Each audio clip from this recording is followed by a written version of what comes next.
Hello, everyone. I'm Elliot, Drada's creative lead, and I'm excited to bring to you our very first AMAA, or Ask Me Almost Anything. We've designed this series with you in mind and to connect you and our online community members of Secured with amazing experts, IT leaders, security leaders, GRC practitioners, auditors, and anyone else that's really making an impact and movement in our space. That being said, I want to introduce you to our very first guest, a wonderful partner to Drada, Jonathan Jaffe of Lemonade, who is also their CISO. With that being said, before we kind of get into it, Jonathan, I'd love to just kind of hand it off to you, get a little bit of background on yourself and what you do over at Lemonade. I have to tell you, Ellie, I love the ask me almost anything. That's great. It's much better than ask me anything you want.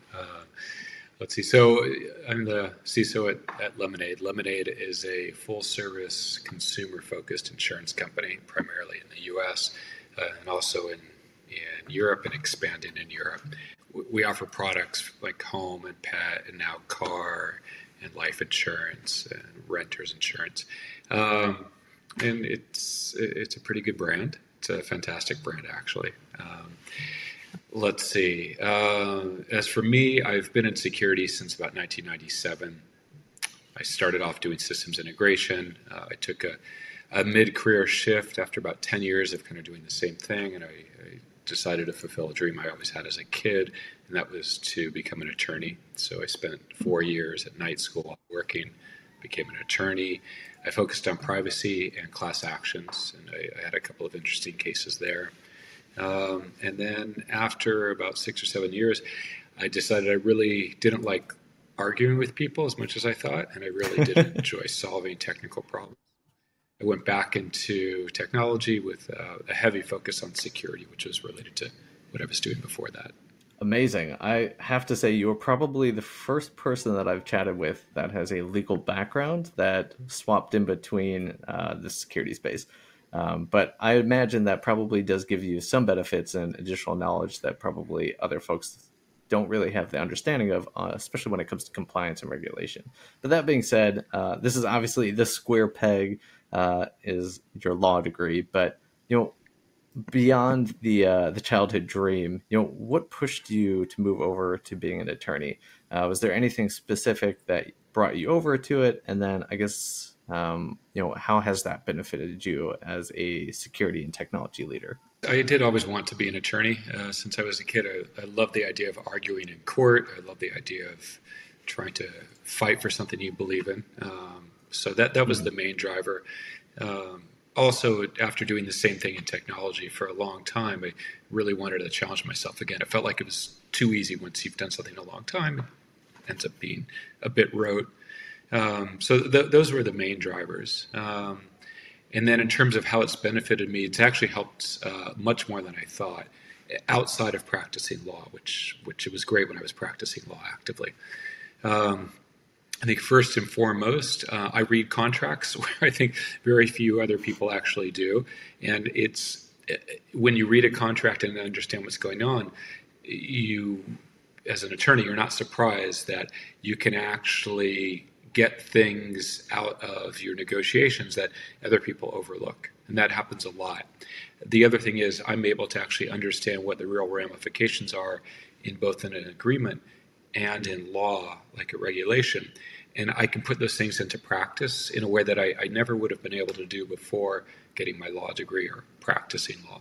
Very interesting. I mean, I think the other component is you're basically having to speak an entirely different language, or I think it's legalese is the nickname for it. So being able to decipher a lot of that information, especially when new regulation comes down, I'm sure that puts you ahead of the game as well. I do think it helps. I do think it helps. It's frightening when you read a contract and there are these terms of art that don't make any sense unless you've had a background in it. But once you like in technology, once you understand what the acronym is, it's not as scary and you move on to the idea rather than focus on what you don't know. So I'm curious. So obviously you had the childhood dream that pushed you over to the legal side eventually, but what drew you eventually over to technology?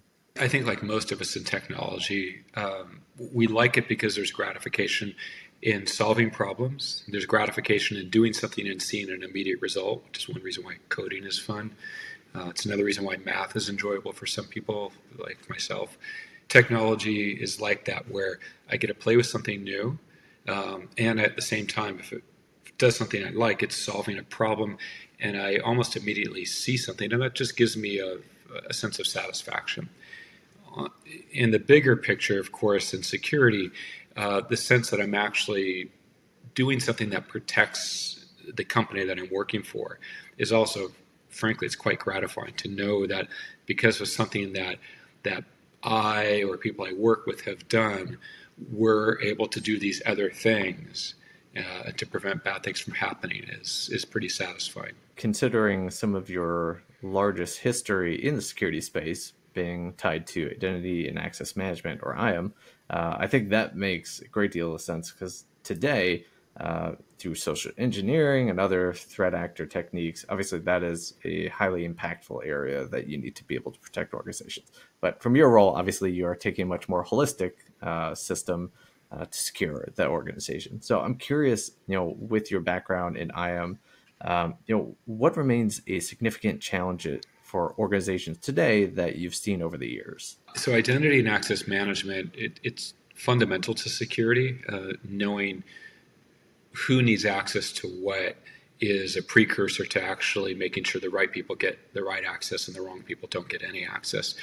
It continues to be a very big problem for all companies because of the scope now of cloud, where people have accounts in so many different services that if you can't bring all those identities into one place and manage access through one place, it becomes a problem of chaos. And managing chaos is never a good place to be in because you can never get ahead of it.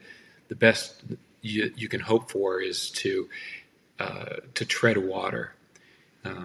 So the problem in identity is, again, trying to wrangle in all those identities into a single location. So, for example, a single sign-on solution, and to manage identities from there. It continues to be a problem for everybody. Interesting. Do you see any particular elements of IAM changing into the future? So we'll jump into this question a little bit later about zero trust and the buzziness maybe around that. But what maybe do you see kind of on the horizon for identity and access management and how that's helping organizations stay more secure? I think privileged access management in cloud and SaaS is probably the next large frontier in identity and access management. I think a little bit longer, maybe 3-4 years out from now, there are a couple of things. One of them you already see now, which is passwordless authentication. Passwords are just inherently insecure. It's a problem everybody suffers from. I don't need to explain it. Everybody's watching understands how terrible passwords are. There are solutions that are coming out, and even the consumer is starting to see them, and that's around passwordless authentication. That's a pretty big deal. I think the longer term issue is trying to have a single or a very limited number of identities per person, such that people don't have to manage 15 or 1,500 identities, different ones at their banks, at their email account, at their company login, at their dating site. People really just have they should have one identity, and that identity manages their access to anything they do. Now, there are reasons that people will push against that, but it seems to me that a solution that solves that issue is necessary so that people can just kind of go on with what they need to do, which is get access to things. Obviously, that would take some of the pain out of having to remember 100 different something passwords. Even with a password manager, that sort of helps out. You have to remember which email address you used or what username. So anywhere that we're able to simplify for users, that makes sense to me. So kind of moving on towards your role as a CISO and a leader, how has your perspective of security changed since going from a security practitioner to a security leader? When I was just implementing solutions, I focused on the particular solution. Now, as I've moved into a role where I'm seeing these issues from the perspective of risk to a company, I really do focus more on risk and prioritizing my projects based upon risk to the company. So it's a big change for me. Earlier in my career, I really did enjoy just solving a particular problem, like integrating two systems or implementing an access control system. But now I have to prioritize whether or not, for example, we have a new SIEM in a security incident and event management service in the company versus changing an access control service. And I look at that from the risk of the company. I'm sure your legal experience also helps kind of argue through some of that at the leadership level as well, because being able to talk through those risks and apply it to the organization certainly is a skill set in and of itself. So earlier this year, you chatted with our friends over at Orca about embracing automation security. In InfoSec and compliance, automation looks different than it does in cloud security posture management. How do you decide whether InfoSec automation, such as compliance automation, is worth the investment as opposed to hiring people with specialized compliance skills? Try to look at the cost that each of those things are going to do for you. So if you have to hire two people who have specific skills, say around compliance, you look at the cost of that. And then you look at the cost of something, maybe an automated solution, and then you compare the costs and which is going to be more in terms of dollars and hours and effort investment. It's a basic cost calculation. In security, you clearly want to automate as much as you can because the scale of security problems are a real problem, especially as you move into cloud. The scale just increases. Automation is the only real way to deal with that. At the same time, you really need highly skilled people who are going to develop those automations. And you don't want to spend a lot of money on people who are analysts who are just responding to problems. You want to spend that money on people who can prevent those problems from happening up front. I think in compliance, it's a little bit different because you can't prevent compliance from happening that much. But what you can do is you can automate things like the monitoring of how compliant you are, and then you can try to automate responses to that to fix those issues. But it's a little harder to automate getting a bunch of people together and taking screenshots and collecting evidence, which is a lot of what compliance is. If you can do that, if you can find a tool that does that, generally it's going to be money well spent, so you're not paying somebody to take screenshots. Of course, yeah. And of course, no one wants to spend their time collecting screenshots for evidence, so I definitely understand that. So Lemonade is turning insurance from an unsavory epithet into, I guess, synonymous with positivity. And in fact, you all are a certified B Corp. Lemonade holds itself accountable to shareholders, not only for profits, but for social and environmental good. As a security leader at Lemonade, how does your role contribute to Lemonade's mission? In the way I think that you would expect, which is if we don't protect the company, then the company gets harmed and ultimately the business fails. And then the consumers are left with going back to the standard old world insurance companies, which are profit first, customer and social good second or third or fourth. My role is to do the best job that I can with really a highly skilled security team to just try and keep the company from being breached and prevent all attacks so that the company can do what its mission is, which is to make money at selling insurance while providing the consumers with actually social good and a feeling that they're actually doing something right. Absolutely love it. In fact, that's one of the reasons why that I looked towards you all for pet insurance too. So I think having that kind of mission is hard to find in an organization, especially when profit's obviously a necessity. So that being said, landscape is obviously always changing, but how do you stay ahead of the curve? You know, what blogs, podcasts, articles, conferences, any other means that you might look into as bolstering your education? For me, primarily talking with my peers.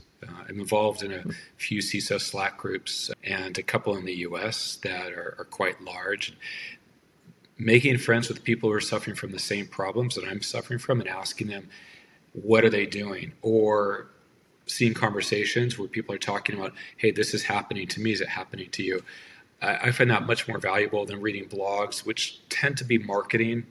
Really, we live in a world where news isn't news as much as it is somebody in marketing has been able to spin it into something that's useful for them.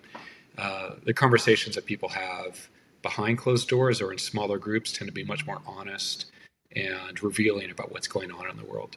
So that's how I do it.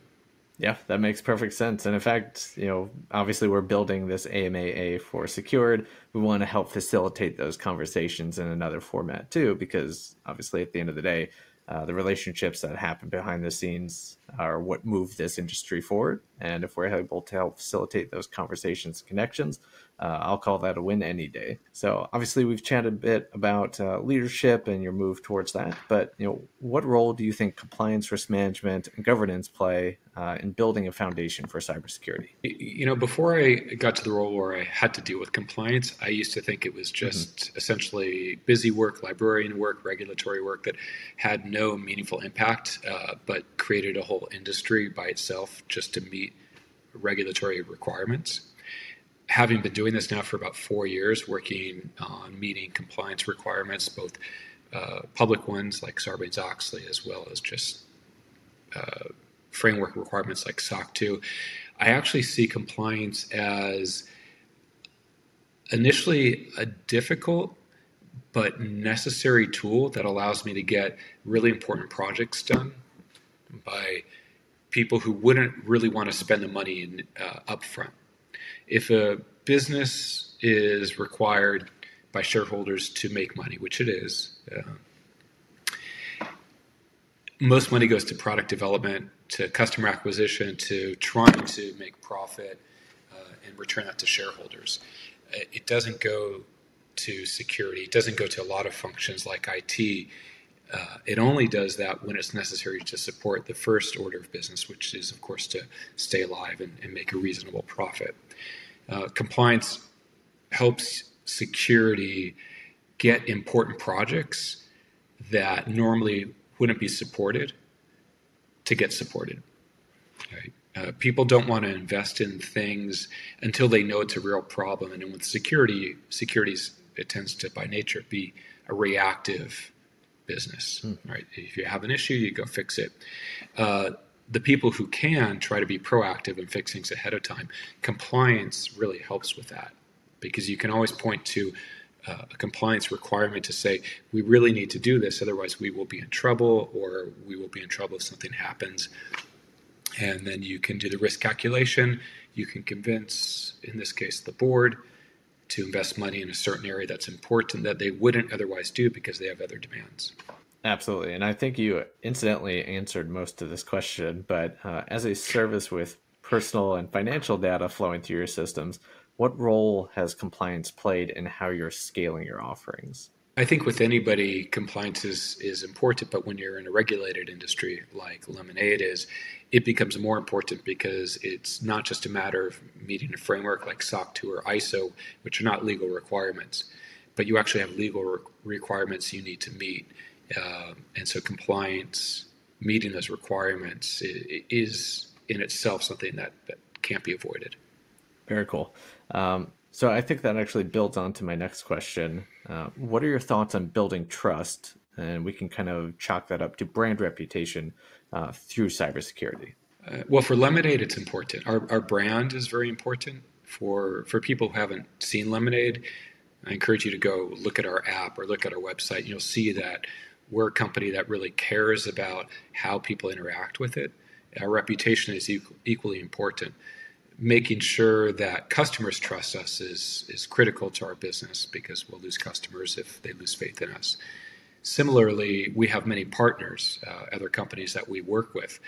They also need to trust us, because if they entrust us with data, or we're giving them data and they're using that, they have to know that it's trustworthy. We have to establish a strong reputation with our business partners as well. Excellent. So you actually answered most of this other question as well, but to drill in a little bit more, so what are some of the outward facing things that you all do to display your trustworthiness? So obviously for us, we help organizations display SOC 2 at a taste. Oh my gosh, I'm fumbling the word. Attestation, yeah, it's a tough one. There's the word. Thank you so much. So, obviously you can display something to that extent or the other, compliance and data privacy that you have gone through, or some organizations have vulnerability disclosure policies. What elements do you all have in motion to help build that trust? Well, in terms of displaying things on a website, I'm not a big fan of that because I think, one, everybody does it and there's very little sincerity behind it. I can't tell you Hmm. how many times I've read on a website, your security is our first priority, and that's disingenuous. A company's first Hmm. priority is to stay in business and do well. And to say anything else is not true. However, there are companies who understand that in order to stay in business, security is one of those many important things that they've got to do. Um, but putting it on a website it doesn't mean that you're secure. In the end, you want to have third parties constantly testing you. You want to have a way to give, depending upon your business, give the people who need to know that you're trustworthy a way to see that you're actually trustworthy. Um, some of those measurements are third-party audits like SOC 2, and you can put that label on your website. But if you're a consumer-related business, most consumers really won't care about that. Um, the way to do it, I think, is if you're whoever your audience is that cares about your security, you give them as much access into how secure you are as you reasonably can. Often that's annually giving people your penetration tests. It's giving people your SOC 2 reports. And if you can, like with Drata, giving them the ability to actually see on a daily basis how well you're monitoring your controls and whether or not you're failing those controls or you're meeting those controls is a great way to build trust. Um, Generally, putting something on a website, it's a marketing endeavor, and I, on a personal level, don't have much faith in that. What I have faith in is third parties that don't have an interest in the health of that company or the profits of that company, monitoring that company for compliance with whatever it is the company says it's doing. That to me is meaningful. Yeah, that absolutely makes more sense to me. So actions obviously speak a little bit more than badges displayed on the website. Absolutely makes Yeah. sense. So I just want to pivot a little bit over to a few current events. I know we're running short on time, but I'm curious in today's we have endless buzzwords, I would say, in cybersecurity, especially on the marketing side of the house. But zero trust is certainly on the front and center list that we've seen at RSA and Black Hat. So, what are your thoughts on that? Obviously, that's a very broad question, but do you feel it's a repackaging of established concepts? Is it something new on the horizon? What is your general take on zero trust? It's an evolution. It's an evolution primarily in network security. It's a combination of network security and identity and access management. And it's a natural evolution. If you imagine that the world has been taken over by zombies, and this has been going on for 100 years. And over 100 years, society has kind of come back from the crumbling of what happens during an apocalypse. And you've built smaller cities, and the cities are walled cities, and they're zombie free. But the cities need to trade, and they have raised rail lines between the two cities. So imagine two cities walled, zombies not inside, but zombies roaming outside a raised rail line.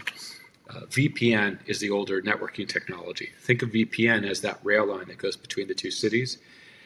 A person in city A wants to go to city B, so she gets on the train, she embarks in her city in the safe area, she rides the train over, she gets inside of the walled city in city B, and she disembarks. And now she's free to go anywhere.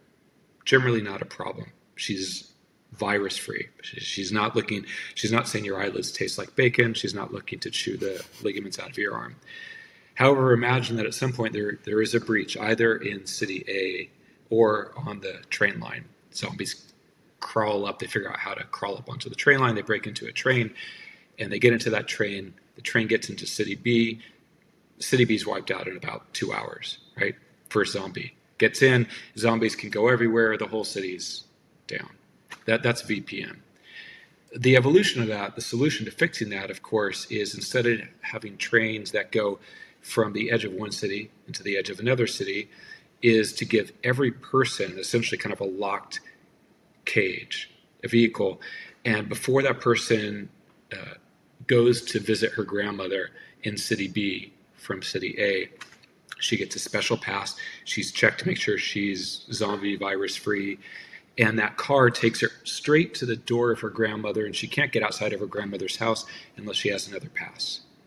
You've narrowed the scope of the harm that a zombie that breaks into that train can do in the city, because the zombie is always contained either in the train of a car or in her grandmother's house. And once there's a problem, a swarm of zombie killers will swarm in on the grandmother's house, take out the zombie, and you're done. So it's a modern analogy to a modern evolutionary problem. That may, that may be the best definition and explanation that I have heard of zero trust so Zero far. trust. Yeah. Yeah, that was fantastic. I absolutely love that. We're going to actually use that as a soundbite, I think. This week. I was watching World War Z this week again, so it was on my mind. Love it. That is too perfect. That being said, that wraps up our AMAA for today. So happy and thrilled that you were able to join us. I love every answer that you provided, especially the zombie apocalypse zero trust definition. I feel like we're going to be able to point to that in so many directions for the industry, but it has just been wonderful to have you here. And thank you so much again for being such a great partner to us. Oh, thanks, Elliot. It's nice talking to you again.